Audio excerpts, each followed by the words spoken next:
Here is a black carpenter ant or Camponotus pennsylvanicus in diapause.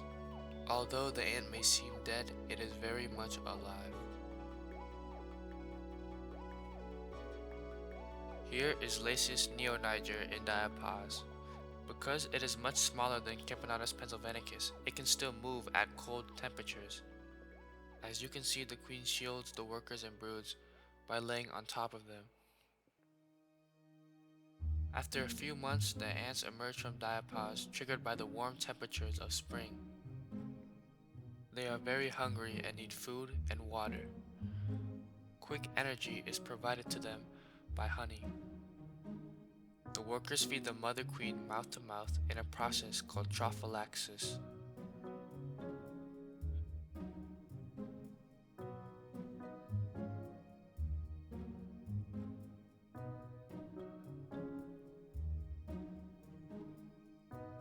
Looking closely at the mandibles, you can see their tongue flicker in and out. The water in their nest has run dry and their cotton is moldy. They will need a new test tube.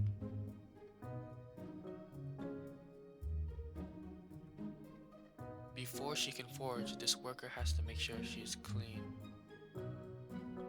She licks her antenna to make sure her senses are sharp. Using her keen sense of smell, she locates the honey and immediately starts drinking.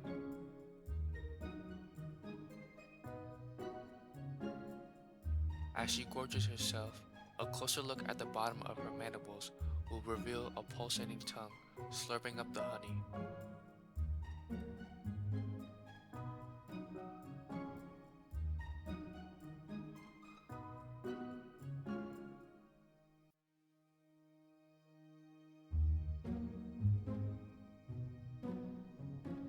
She then proceeds to check the nest opening.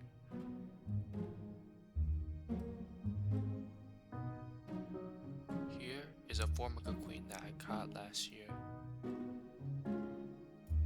She is gorging herself on this honey droplet and hopefully she will lay eggs this year.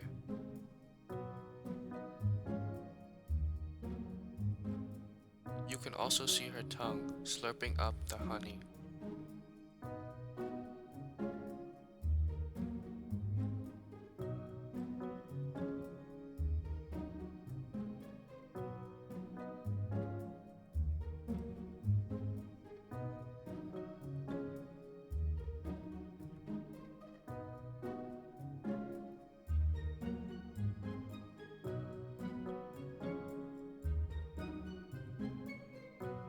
This is the Lasius neoniger colony after it has emerged from diapause. The water in the test tube has dried up and the ants have burrowed into the cotton to try to find the last bits of moisture. And there is a clear pile of waste building up.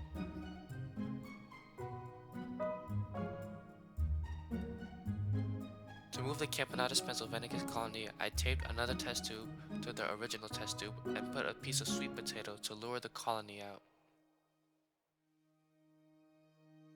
The ants immediately begin to feast, eating up all the good carbohydrates. While the ants are eating in the other test tube, it reveals a new batch of eggs laid for the spring. These eggs will mature into the first generation of workers this year.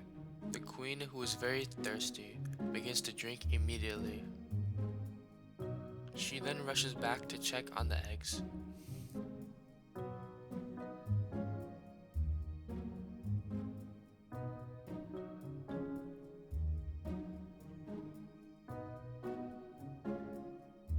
She makes sure her precious brood are safe.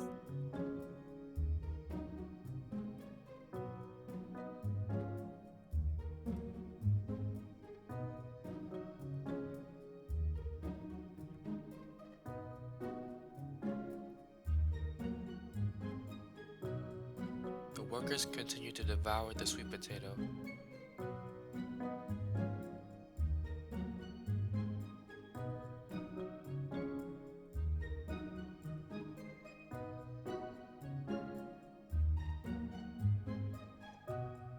After quite some feeding time, their abdomens are completely swollen.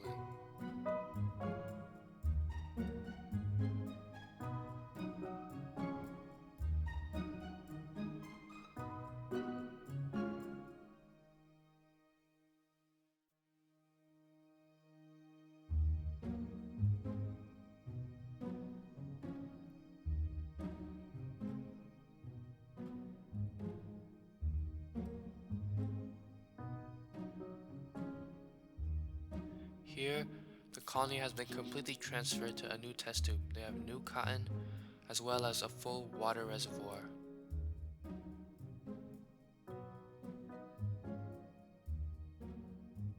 Here is the Lacey's neoniger colony moved to a new test tube. As soon as they had the proper resources, the queen laid a new egg batch. All the colonies seem to be doing well and are healthy. I'm hopeful that they will grow to large numbers this year.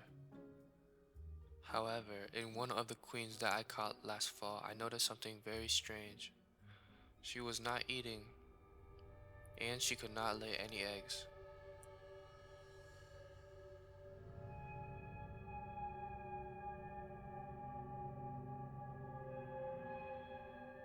Here is some footage of the latest neoniger queen. Can you spot what is wrong? If you think you know what's wrong, comment in the video below and find out in the next video.